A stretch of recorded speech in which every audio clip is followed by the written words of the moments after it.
With great honor and privilege that I am here with you today. Nasikia niko honore kuwa hapa leo. And I'm extremely humble to be given the opportunity to address you. Nasikia kabisa nafurahi kupata hiyo opportunity ya kuzungumza na ninyi. Because as an African sister, sababu sawa mimi ni dada yenu Mwafrika who comes from Sierra Leone, natoka Sierra Leone, which has gone through a country like with problems and challenges like your own. Na Sierra Leone pia ilikuwa na maproblemi sawa na hapa tu. I know what it means to be a military officer. I know what it means to serve in the military. Naelewa kabisa kazi ya askari. In your shoulders lie the burden of the DRC. Sababu ninyi mnabeba mzigo ya Kongo nzima. If this country has to survive, it will be because of you. Kama hii nchi inapaswa survive ni kwa ajili yenu. If this country has to develop, it will be because of you. Kama nchi itakuwa na maendeleo ni sababu yenu. So you carry the responsibility for the survival of the state. Nikisema mnabeba mzigo yote, responsibility yote ya nchi. So it is really with pride that you serve in this position. Nikusema ni fierté kabisa kuwa askari wa Kongo. I think the best pride that anybody can have is to defend and protect their country. Hakuna fierté ingine kuzidi fierté ya kuproteger nchi. The life of everybody in this country, from your president to the smallest woman or child, is in your shoulder. Nikusema maisha ya watu wa Kongomani wote kutangia president hadi mtoto mdogo ni kwa mabega yenu. That is why I say to you, I'm very humble to be with you today. Ndio maana nafurahi kuwa hapa na ninyi leo. Because you are people who should be treated with a lot of respect and dignity. Sababu ninyi mnapaswa kuwa respected na kuwa treated manière digne. As they told you, I am the special representative of the Secretary General on Sexual Violence. Sawa nilisema namwakilisha Secretary General wa Umoja wa Mataifa. And I'm in New York. Na niko base New York. I have come to the DRC to be able to learn why there is so much problem of sexual violence. Nilikuja huku kuelewa sababu gani kuna ubakaji wingi hapa Kongo. And what we can all do together to address it. Na nini tunaweza kufanya pamoja ili tuisuluhishe.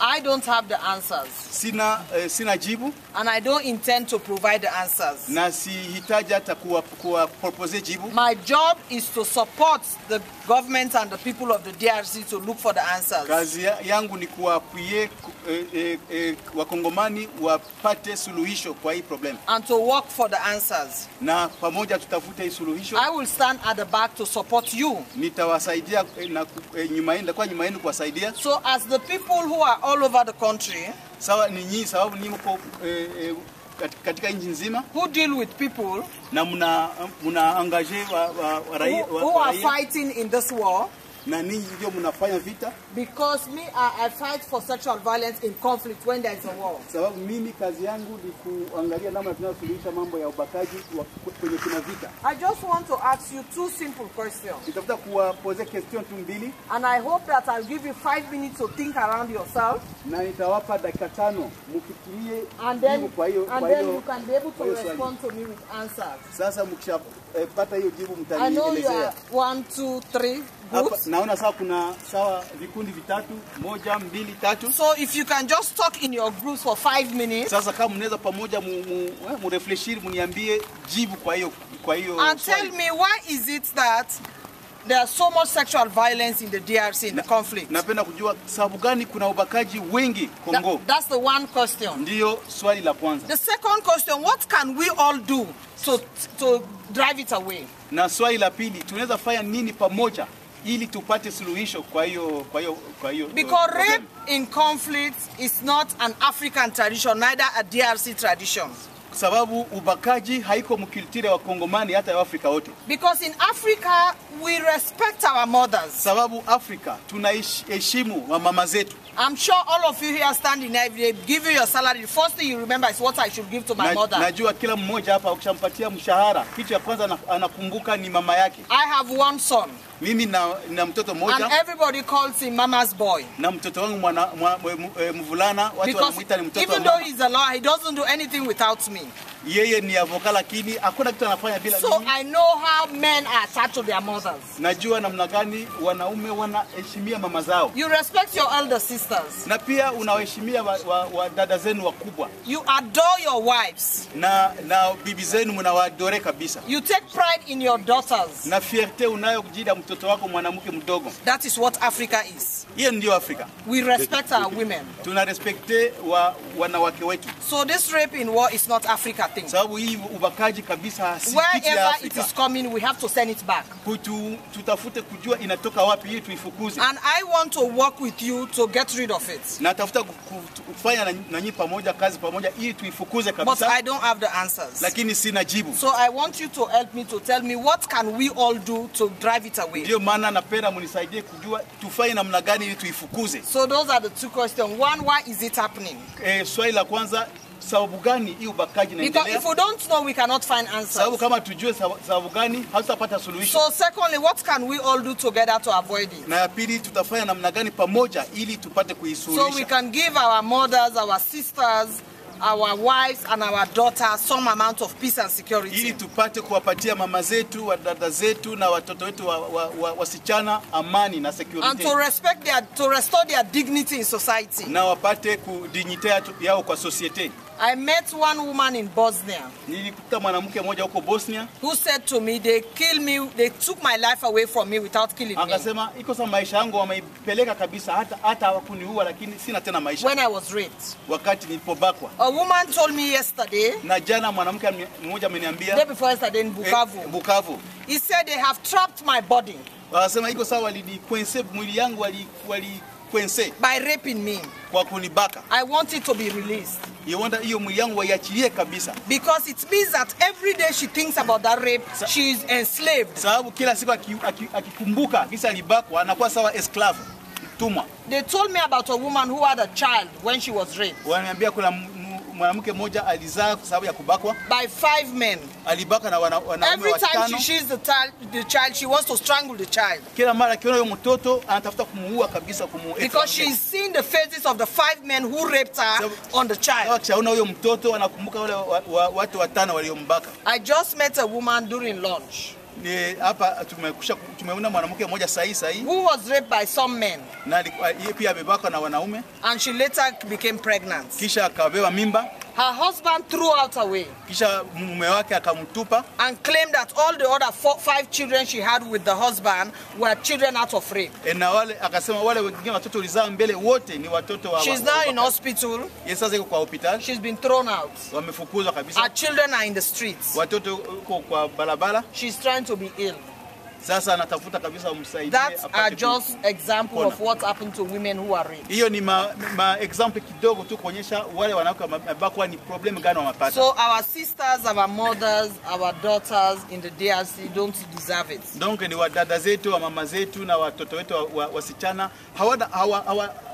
hawahitaji hiyo. I want to work with you to fight this battle. Na tafuta kutumika na ninyi tupate kupata suluhisho. But I only have 2 hands and 2 feet. Lakini nina tu mikono mbili na miguu mbili. I want to use your brain, your hands and your feet to fight this battle. Napenda ninyi kutumia akili zenu na mikono yenu na miguu yenu ili pamoja tupate kufukuza hiyo problem. I know with you I cannot fail.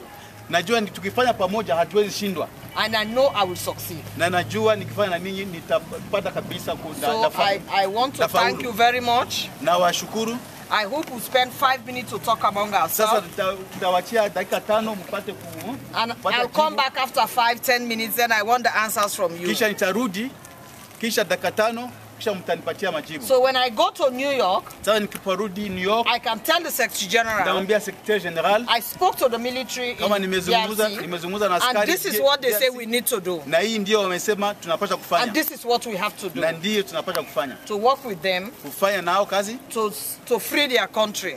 Ili wapate kulibere nchi yao. From rape. Kutoka so that DRC can take its rightful place in the world stage. Ndio Kongo ipate tena nafasi yake katika Umoja wa Mataifa. I know you are all proud young men.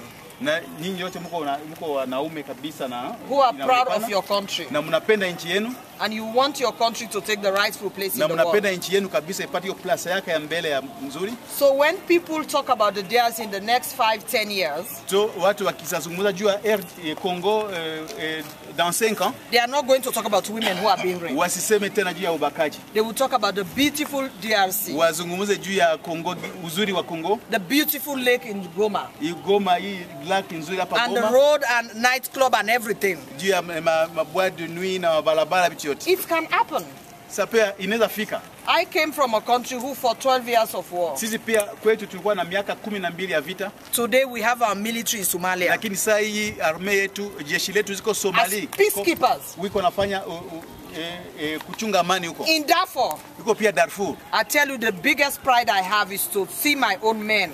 Hiyo ilikuwa fierté kabisa sana niona watu wetu kabisa wa jeshi letu. I'm going to Somalia. Niko enda Somalia kutoka and hapa. I gave instruction that I have to see my men and women who are serving in Somalia. Na nikienda Somalia ndakutana watu wa nchi yetu wale wa jeshi letu wanao because that is my pride as a Sierra Leonean. Pale kabisa sawa kutoka Sierra Leone nasikia fierté. That my military is fighting to save people in Somalia. Ona pia jeshi letu zinaenda huko kulinda amani. If we can do it, kama tunaweza fikia hapo, so can you. Ni kusema Kongo pia inaweza fikia hapo. And I look to the day when you will be in peacekeeping forces. Na kabisa na ngoja hiyo siku naona pia Wakongomani, wajeshi wa Kongomani wanaenda linda amani Darfur ama Somalia. So I thank you very much. Na washukuru. Le commandant Ndenge secrétaire général a wuti oloba. To sala 4 groupes. Groupe oyo. Na bino na officier. Bozana mituna mibale. Yesu ali boso bona nini viol ezali kati na biso. OK, bo se renseigner bona nini acte à viol ezali ko sala kati na biso. Première question. Mutuna mibale tokosala ndenge nini po ezali lisusu te. Po viol ezali lisusu te kati na biso tokosala eloko nini. Bokabwani wana dans 5 minutes bozongi bobimisi ba représentant na bino boye boyebise madame secrétaire pona viol ezali pa na biso pona boye. Po viol ezali lisusu te esengeli boye na boye. Mais il y a une réponse wana azongi ko pour secrétaire général. Donc bokabwani ndenge dobi wana dans 5 minutes bozongi awo.